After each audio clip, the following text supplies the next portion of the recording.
This video is in partnership with Bao. Today we're back in Vietnam to ride the longest train journey in the country from Saigon to Hanoi over the next 2 nights. We'll be in a private sleeper room for this 1,700km journey and will experience the interesting food and stunning views on the railway that reunited a country. So let's go!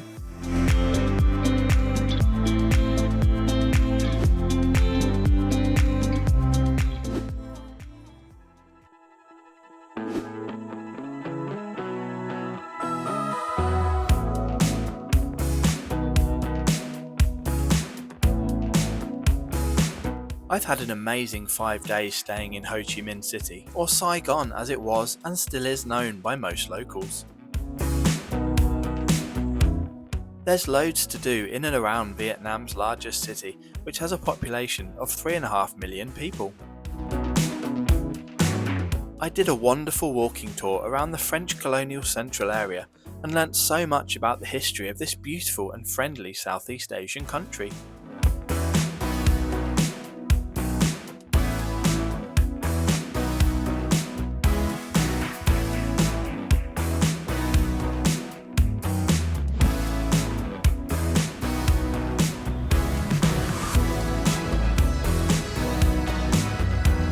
Anyway, fast forward to the next evening, and after a nice dinner in the famous pub street, I call a grab taxi and head over to the station.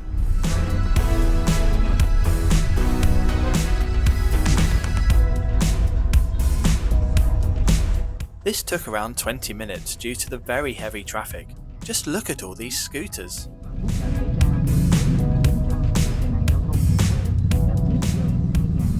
I make it to Gare Saigon, the main station in the city, around 1 hour before tonight's scheduled departure time of 7 PM. We'll be riding the full length of the Reunification Railway, which links all major cities and population centres up to 7 times a day in each direction throughout the day and night. The trains pass through every type of scenery that Vietnam has to offer, from rice paddies and farmlands to mountains and coasts. It's quite the stunning ride. The main concourse is a hive of activity, with passengers starting to gather for this evening's departures. There are quite a few shops and fast food outlets, along with many seating areas and toilets. There is also a staff ticket office, but you're going to want to book your tickets online, especially for sleeper rooms, as they do sell out.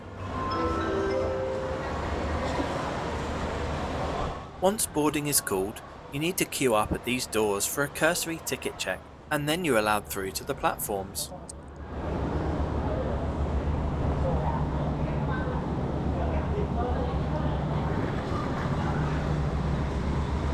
This board will tell you where to head for your train, and be prepared for a bit of a walk, as these trains are long.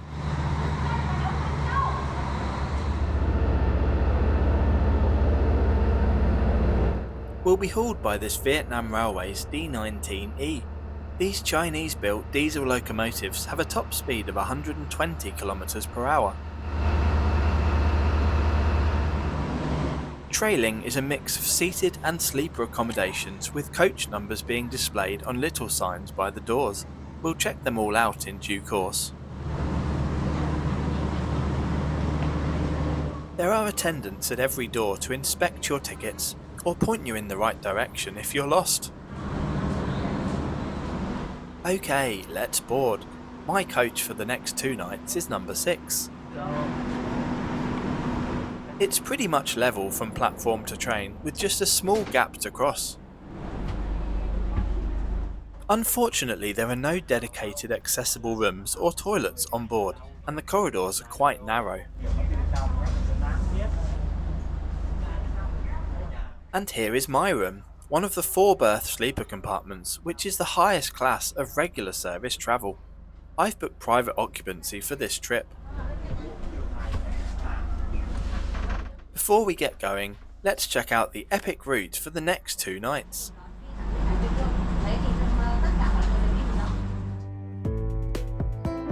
We depart from Saigon and head north, broadly following Vietnam's east coast, making multiple stops before arriving very early in Hanoi 2 mornings later.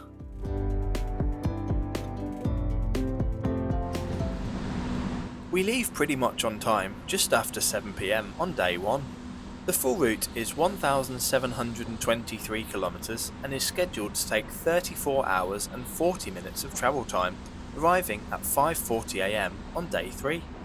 The price of my ticket in this 4-berth room was just over 2 million Vietnamese dong, including all taxes and fees, which I believe is excellent value, especially if you're travelling in a group. If you're in a couple, or even alone, you will have to buy all 4 beds to get a private room, or else you will be sharing with other passengers. Even at 8.2 million dong, this is still good value for the near 35-hour trip. Obviously this train ride is about the experience of the journey and not the speed, and I'm well aware most people will not do it in one go. In fact, I worked my way down from Hanoi, stopping at various places en route, and was using this service to get back to the north and cross into China by land. I found the best way to book these tickets is to use Baolao, where you can easily check and compare all options for various routes all around Asia. You can filter by mode of travel and then sort by price or departure time, and even see information and photos on the specific accommodation or operator that you will be using. Free seat selection from a seating plan is also available for many journeys. Once you've made your selection, just enter your details, make payment by any international credit or debit card, and the tickets will be emailed directly to you. Click my link above or in the description below to purchase your tickets with Baolao today.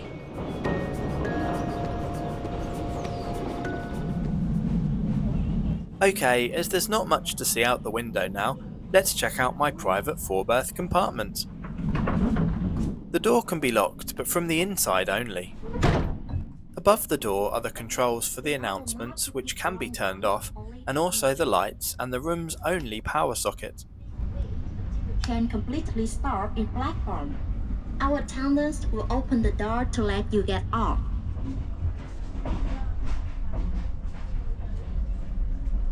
The beds come with a fairly soft mattress, a bottom sheet, a blanket and a pillow in a case. All bedding was clean. There are decent curtains at the window which can be velcroed in the middle. Each bunk is also equipped with personal reading lights and coat hooks, and it's my first time seeing a thermometer in a train room before. The fixed central table is very sturdy and not too wide so it doesn't encroach on the beds. Storage for your deck chairs or suitcases is available under the bottom bunks or above the door, where there are also additional sheets. The top bunks can be accessed using these fold-out steps and are pretty much the same as the bottom ones. The room is air-conditioned, which worked well. Overall, a very good room, clean and comfortable. No Wi-Fi is available and the 4G signal is intermittent, so I'd recommend downloading some films or series, or bringing some games, a pack of cards, or a book to occupy yourself. At the ends of every coach are a couple of sinks with running water and soap, and a large bin. There is also a hot water dispenser with cups to make your own drinks or noodles. You can bring these with you or buy them from the roaming trolley service along with other snacks and cold drinks.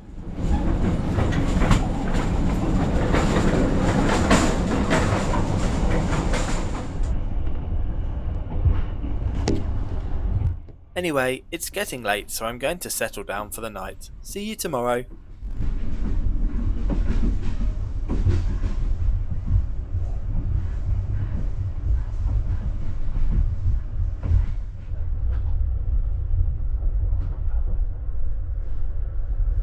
I wake up as we're arriving in Due Tri after a good 8.5 hours of sleep. The bed was comfy and I think I only woke up once when we were at a station. We have now travelled 632 kilometres since we left Saigon around 12 hours ago. This train may be called the Reunification Express, but it is definitely not fast. However, the Vietnamese government has recently approved a 350 km/h capable high-speed rail service between Hanoi and Saigon. This would cut the current journey time from 35 hours to around 6. This will be game-changing for Vietnam, with construction due to start in 2027, and I wish them all the best.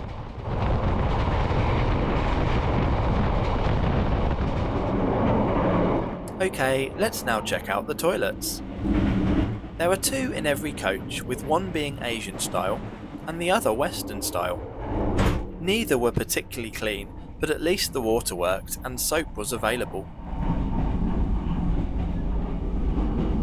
There was no toilet paper, just a bum gun, so if you're not good with those, you will want to bring your own.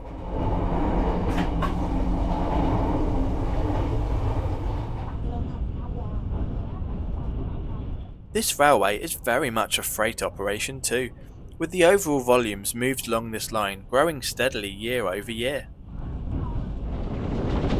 This currently stands at around 10 million tonnes per year, having doubled since the start of the century. One of the biggest impracticalities currently though is that much of the route is single track, with only relatively short passing loops, which limits the length of freight trains right now. Once the high-speed passenger line is inaugurated, it is hoped that the capacity this will open up on the conventional line will allow cargo operations to rival current road freight up and down Vietnam. Despite these pretty good passenger train services, buses still rule the intercity travel scene in the country. I'd like to try out a few next time I'm back, so are there any you'd recommend? Leave me a comment below.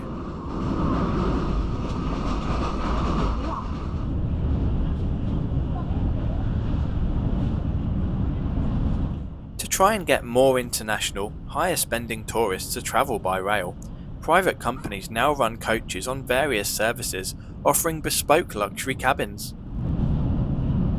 To see my review of Violet trains from Hanoi to Hue, click the link above now.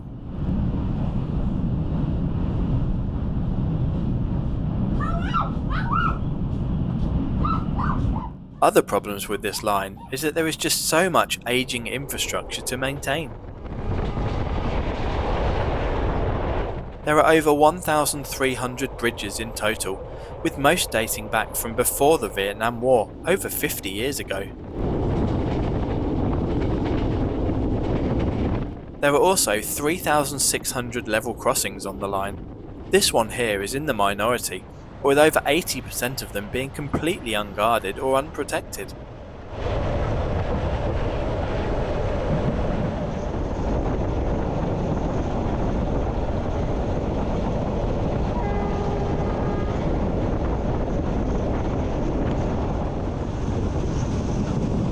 Okay, let's go and check out the other classes on the train.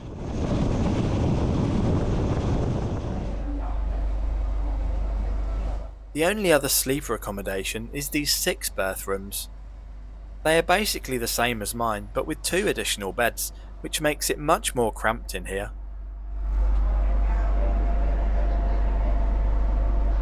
This one is also a slightly newer carriage, which has been fitted with USB ports at each bunk. Other than this, they are basically the same as the 4 berth rooms. The beds and bedding are identical.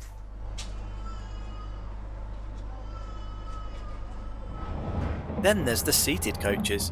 These are laid out in a 2+2 configuration and have a good recline and legroom. However, these are meant for shorter journeys, but you can book them for the whole trip if you're clinically insane. For the $25 difference in price to the 6 berth sleeper on this 35-hour trip, I'm taking the bed every time. Now, here's the dining car. This serves a small selection of freshly cooked Vietnamese hot meals.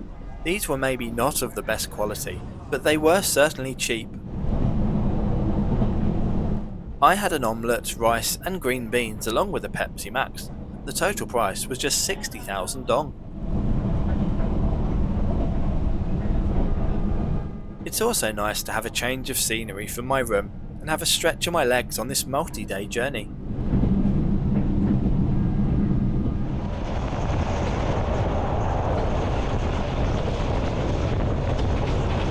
We are now on the approach to the Da Nang municipality, which is home to around 3 million people, making it the largest in central Vietnam and the 4th largest in the country overall. Da Nang is located around halfway through the journey, right on the East Vietnam Sea, which is part of the Greater South China Sea.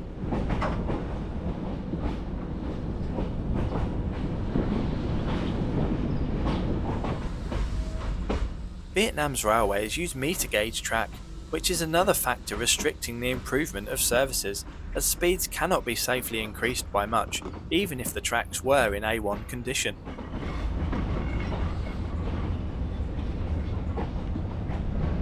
This narrow gauge network is a legacy of French colonial times, dating back as far as 1890 with the first line to China. Then, over the following 4 decades, this 1,700 km Hanoi to Saigon line was slowly constructed, with it not being fully operational until 1936.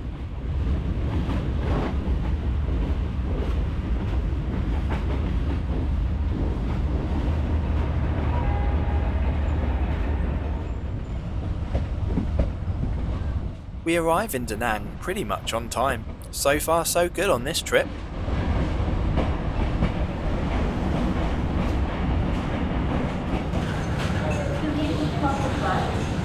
There is a scheduled 15-minute stop here for a reversal, a crew change and water top-up, so you have time to buy some food and drinks from the platform vendors if you want.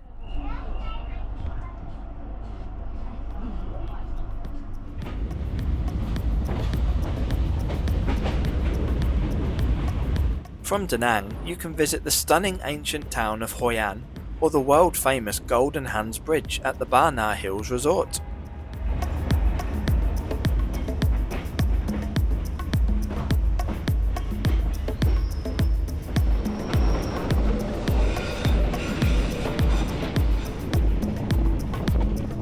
The next 100-kilometre stretch between Da Nang and Hue is the most scenic of the route, with some breathtaking coastal train window views as the line hugs the cliffside for much of the time.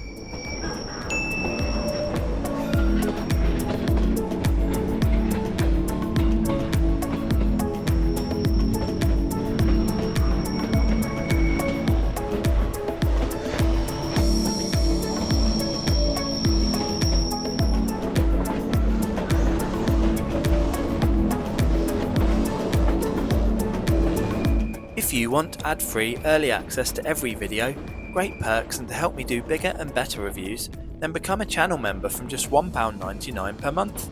Just click the link above now, or the join button in every video. Thank you!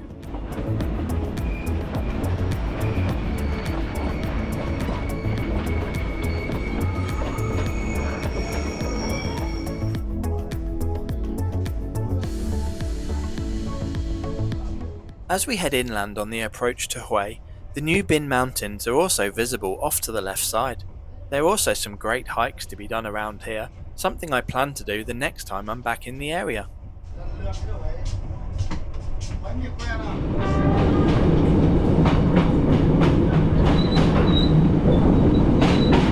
Hue is most famous for the 250-year-old Imperial Citadel, which is one of Vietnam's top 5 most visited attractions and well worth a visit. I've been twice now and loved every second.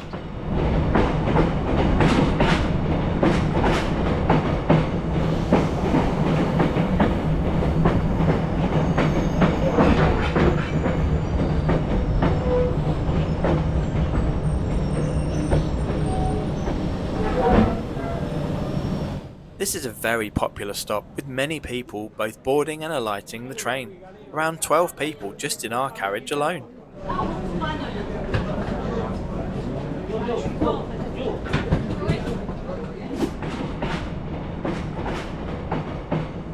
On departure, we cross the Perfume River. This is so called because in autumn time, flowers fall in from many orchards upriver, giving off a perfume-like aroma as they pass.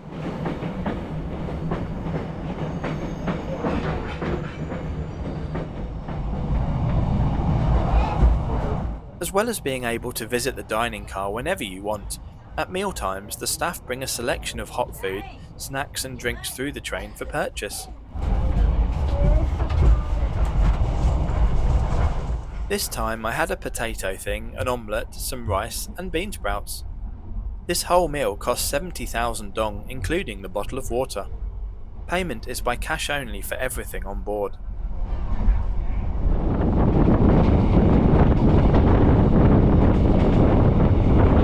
The sun is now starting to set as we enter the final 11 hours of this epic journey.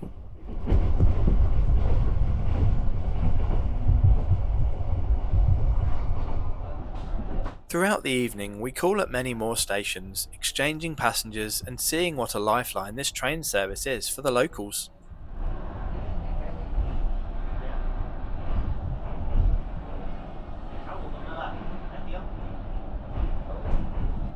I've now headed back to the dining car and was pleasantly surprised to find they had tiger beer for just 30,000 dong per can. Unfortunately, it was warm, so I did the Southeast Asian thing and had it with some ice. Don't judge me, guys. And after a couple of these, I headed back to my room for some chill time and to settle down for the night, as we have an obnoxiously early start tomorrow.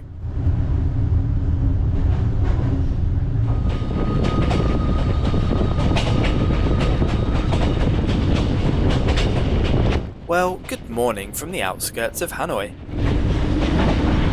Again, I slept well, and even though it might seem a bit of a bumpy ride, it didn't seem to bother me. The city is already full of life, even at this early hour. We are now approaching the famous train street, where tourists gather at the cafes which line the tracks inches from the passing trains. I'll show you a clip I shot a few evenings later, as it gives a much better impression of just how crazy an experience this is.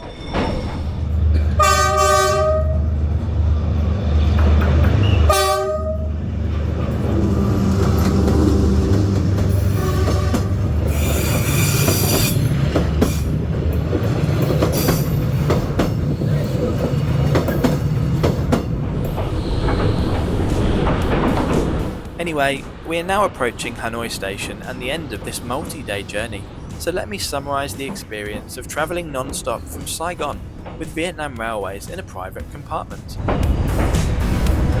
While it is obviously not the most comfortable, cleanest or certainly fastest sleeper train that exists, it is excellent value for money, all things considered.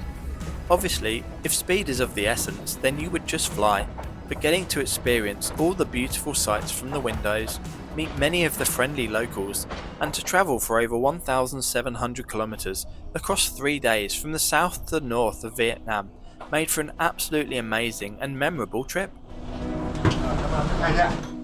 After 34 hours and 40 minutes of travelling, we arrive at Ga Hanoi on time to the minute. Have you been on any sleeper trains in Southeast Asia before? If so, which ones and on which routes? How did you find them? Let me know in the comments below. Don't forget to subscribe. Thanks for watching to the end, and I'll see you in the next video.